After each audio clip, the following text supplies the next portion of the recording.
नमस्ते।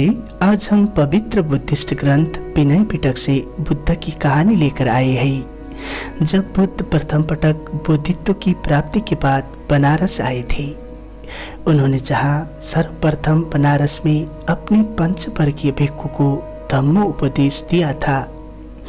बुद्धित्व प्राप्ति के बाद बनारस जाते समय सर्वप्रथम गौतम बुद्ध रास्ते पर एक उपक आजीवक से मिलते आई। तभी उपक आजीवक बुद्ध को देखकर मुग्ध हो जाते हैं। वो कहने लगते हैं, हे आयुष्मान, तेरी इंद्रियां प्रसन्न है, तेरी कांति परिशुद्ध तथा उज्जवल है। किसको गुरु मानकर हे आबुस तू प्रज्वलित हुआ है? तेरा गुरु कौन है? तो किसके धम्म को मानता है? यह कहने पर भगवान ने उपक आजीवक से गाथा में कहा, मैं सबको पराजित करने वाला, सबको जानने वाला हूँ, सभी धम्मों में निर्लेप हूँ, सर्वत्यागी हूँ, तृष्णा के क्षय से मुक्त हूँ। मैं अपने आप ही जानकर उपदेश करूँगा। मेरा आचार्य नहीं है, मेरे सदृश कोई विद्यमान नहीं। यह सुनने के बाद उपक आजीवक कहते हैं, हे आयुष्मान, तू जैसे दावा करता है उससे तो अनंत जिन हो सकता है। तभी गौतम बुद्ध कहते हैं, मेरे जैसे ही आदमी जिन विजेता होते हैं, जिनके चित्तमल नष्ट हो गए हैं। मैंने बुराई को जीत लिया है, इसलिए हे उपक मैं जिन हूँ। तब तथागत कर्मशः यात्रा करती हुई जहाँ बनारस में ऋषि पतन मिगदाय था, जहाँ पंचवर्गीय भिक्षु थे, वहाँ पहुँचे। पंचवर्गीय भिक्षुओं ने बुद्ध को दूर से आते हुए देखा। देखते ही आपस में पक्का किया, आपुसो साधना भ्रष्ट जोडो बोडरो श्रमण गौतम आ रहा है, इसे अभिवादन नहीं करना।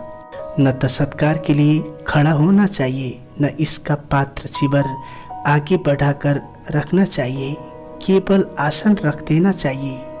यदि इच्छा होगी तो बैठेगा।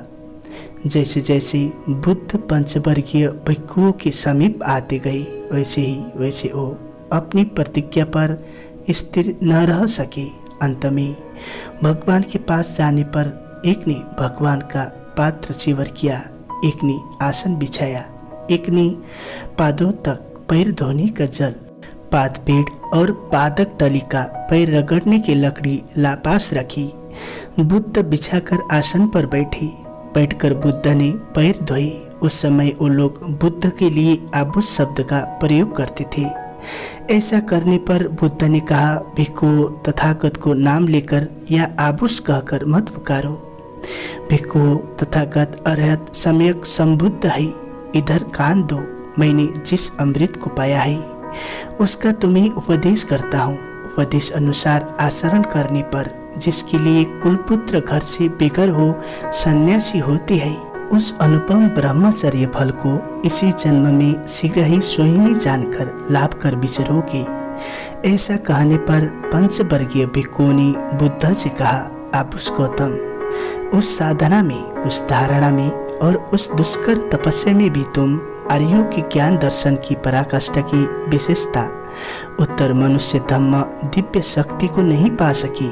फिर अब साधना भ्रष्ट जोड़ो बेटुरु हो तुम। आर्य ज्ञान दर्शन की पराकाष्ठ उत्तर मनुष्य धम्म को क्या पाओगे? यह कहने पर बुद्ध ने पंचवर्गीय भिक्षुओं से कहा, भिक्षुओं, तथागत जोड़ो बटुरु नहीं है और न साधना से भ्रष्ट है। भिक्षुओं, तथागत अर्यत सम्यक संबुद्ध है, लाभ कर विहार करोगे। दूसरी बार भी पंचवर्गीय भिक्षुओं ने बुद्ध से कहा, आप उस गौतम। दूसरी बार भी भगवान ने फिर भी वही कहा। तीसरी बार भी पंचवर्गीय भिक्षुओं ने भगवान से वही कहा। ऐसा कहने पर भगवान ने पंचवर्गीय भिक्षुओं से कहा, भिक्षुओं, इससे पहले भी क्या मैंने कभी इस प्रकार बात की है? बातें नहीं, भिक्षुओं, तथागत अरहत विहार करोगे। तब भगवान पंचवर्गीय भिक्षुओं को समझाने में समर्थ हुए और पंचवर्गीय भिक्षुओं ने भगवान की उपदेश सुनने की इच्छा से कान दिया, चित्त उधर किया। भिक्षुओं, साधुओं को यह दो अतिया सेवन नहीं करनी चाहिए। कौन सी दो? पहला जो यह हेम ग्राम में अनाड़ी मनुष्य योग्य अनार्य सेवित अनर्थों से युक्त निज पीड़ा में लगना है।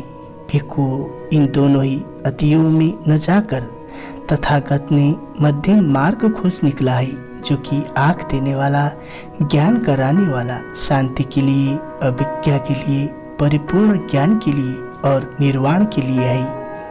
यह कौन सा मध्यम मार्ग, मध्यम प्रतिपद तथागत ने खोज निकला है, जो कि वो वही है, आर्य अष्टांगिक मार्ग है। जैसे कि ठीक दृष्टि, ठीक संकल्प, ठीक वचन, ठीक कर्म, ठीक जीविका, ठीक प्रयत्न, ठीक स्मृति, ठीक समाधि, यही भिक्खु मध्यम मार्ग। यह भिक्खु दुख आर्य सत्य है। जन्म भी दुख है, जरा भी दुख है, व्याधि भी दुख है, मरण भी दुख है, अप्रियों का संयोग भी दुख है, प्रियों का वियोग भी दुख है, इच्छा करने पर भी किसी चीज़ का न मिलना भी दुख है।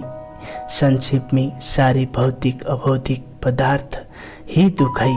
भिक्खु दुख समुदय, दुख का कारण आर्य सत्य है। यह जो तृष्णा है फिर जन्मने की, खुश होने की, राग सहित जहाँ तहाँ प्रसन्न होने की, जैसे कि काम तृष्णा, भव जन्म तृष्णा, विभव तृष्णा, भिक्खु यही दुख निरोध आर्य सत्य, जो कि उसी तृष्णा का सर्वथा विरक्त हो, निरोध त्याग प्रति निसर्ग मुक्ति विलीन होना, भिक्खु यह है दुख निरोध की ओर जाने वाला मार्ग।